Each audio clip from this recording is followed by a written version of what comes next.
audience to laugh. It's going to be awesome.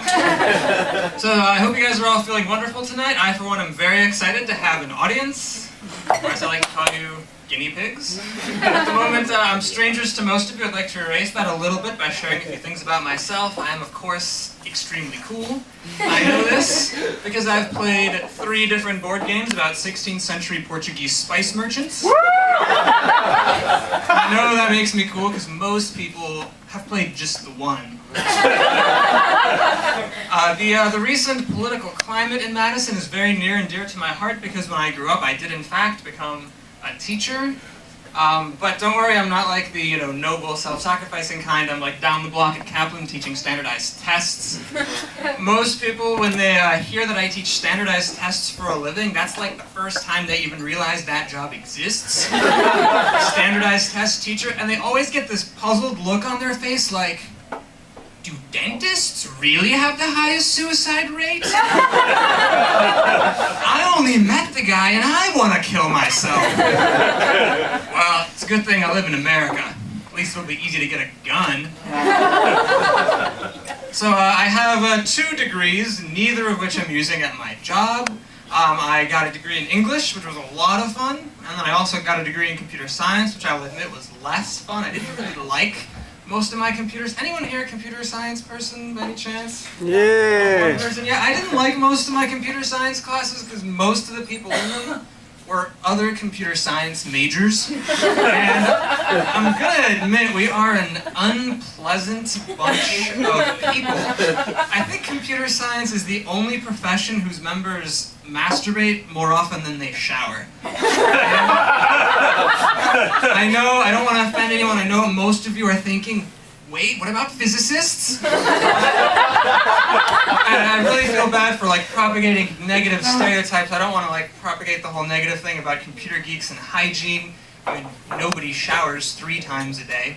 And the thing that really gets me about computer science majors when you hang out with a lot of them is that they complain constantly about the lack of hot women in computer science. Which, that just gets my goat. One time a guy was going on and on about this, and finally I snapped the social barrier and I was like, dude, why do you even care? If there were hot women in computer science, what would you do? Talk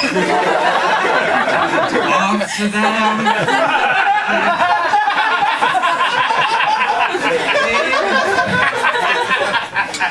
They'd be like hot girls anywhere, sleeping with the business majors. And the guy said to me, and I swear to God I'm not making this up, he said, well, at least there'd be something pretty for me to stare at. And so, ladies, that is the word I come to bring you this evening. My people don't want to talk to you. We don't want to date you. We don't even want to get into your pants. We just want to stare at you. And we're going to do it in the creepiest way possible. Now, I actually do see some attractive women in the audience tonight, for some reason, and I know what you're thinking. You're thinking, yeah, I'm hot.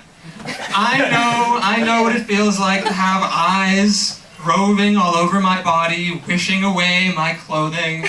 What does a computer science major have that random creeps do?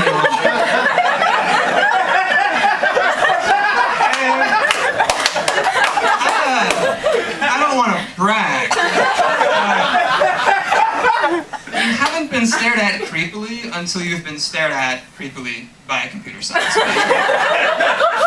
And I think there's a lot of guys in the room, no offense, who are kind of skeptical. They're like, oh, okay, I know the basics of creepy staring, and you guys are in for a treat because I'm actually going to share with you the computer science major's technique. So first, you need to try to wipe all the emotion from your face. Your eyes need to be as cold and dead as possible, and then that's kind of how you establish sort of the baseline stare. Now, a lot of you guys are probably thinking, oh yeah, this is like being creepy 101. This is so elementary. But no, I'm getting to the good stuff. Don't worry, I need to explain the foundation just in case there are any, neophytes in the room. So first, you establish your baseline stare, and now the thing is, a lot of guys don't know that girls can see where your eyes are. So you really don't want to look with your eyes. You need to move your entire head. The trick is not to get the girl to know you're checking her out, because she knows. The trick is to make sure the guy 100 yards down knows that you're looking at her tits. You don't want to make the mistake a lot of amateurs make, which is where they think, oh, he's checking out her neck. You don't want him to think that maybe like you're looking at her stomach or something. No, you need to get the angle just right, so that people know exactly what's happening there. And then, a lot of guys would still know how to do this, but then the new wrinkle that computer science majors introduce, and by the way, for sharing this, I stand to be assassinated by my people, in World of Warcraft, of course. This is the trade secret, so you've got the baseline staring, you've got your head at the right angle, no motion in your face, and then you perform like a maneuver. It's like a special move, sort of a Hadouken of being creepy. It's a maneuver I like to call the innocuous hand in pocket. And for those of you who can't see in the back, she's trying to claw her eyes out. The only reason she's failing is because her fingers keep slipping on the tears. And that's when I know that my work here is completed. Thank you very much. I had a wonderful time.